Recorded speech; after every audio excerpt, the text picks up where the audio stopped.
Namna serikali ya Kenya hutumia takriban shilingi bilioni 2 kila mwaka kushtaki wahamiaji haramu ambao kisha hurejeshwa mataifa wanakotoka.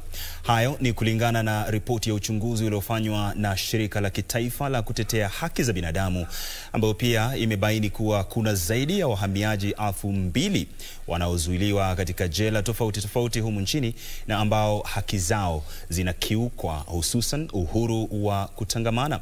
Jackline Wambiru na taswira ya masaibu yanayokumba wahamiaji wanaozuiliwa humu nchini. Ripoti hiyo imebaini kuwa kuna wahamiaji 530 katika jela 55 humu nchini, wengi wao wakiwa wanaume kwa asilimia 55. Asilimia 65 ya waliokamatwa ni kutoka mataifa jirani kama vile Uganda, Tanzania, Somalia na Ethiopia. Of being in the country illegally or illegal entry. From there is of course the sentencing that goes on. They are put in the different prison to serve their terms. After that, then the release process becomes a nightmare for a migrant. A nightmare in that they end up going back to the police station for being held up, clearance, as the immigration officials are trying to put in the badges or put in the different logistics and seek clarity from the different embassies and so on and so forth. So before you realize, they are again serving their sentences at the police station. And after that, no one knows exactly what are the timelines, no one knows exactly how fast that process should be and who takes the responsibility at that particular point before they are repatriated.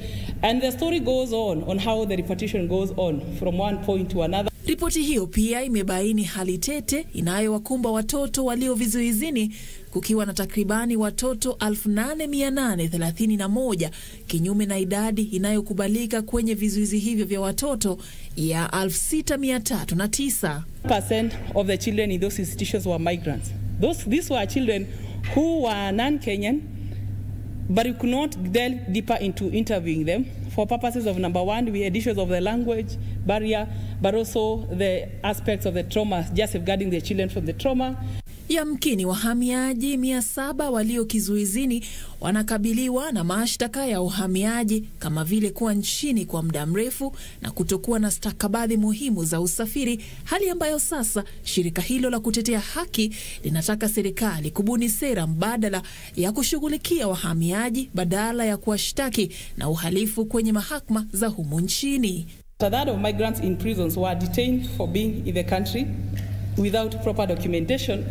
And in this, we found 66% were those others who had other criminal charges, while 2% were detained for being outside the designated area.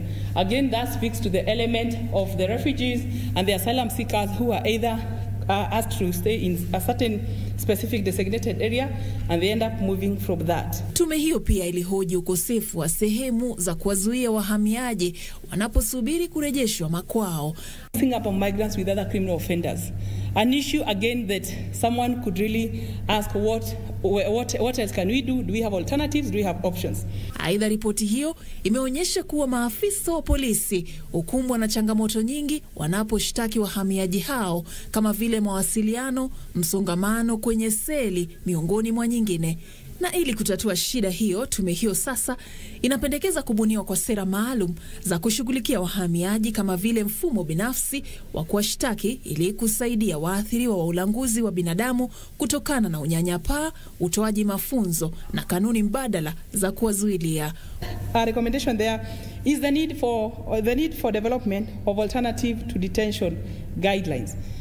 This will help us to provide alternative dispute mechanism, preferably address the challenges that occur with regard to the costing and the unstandardized practices on the criminal justice process or in handling a migrant and so on. So we need to have the guidelines for alternative to detention of migrants.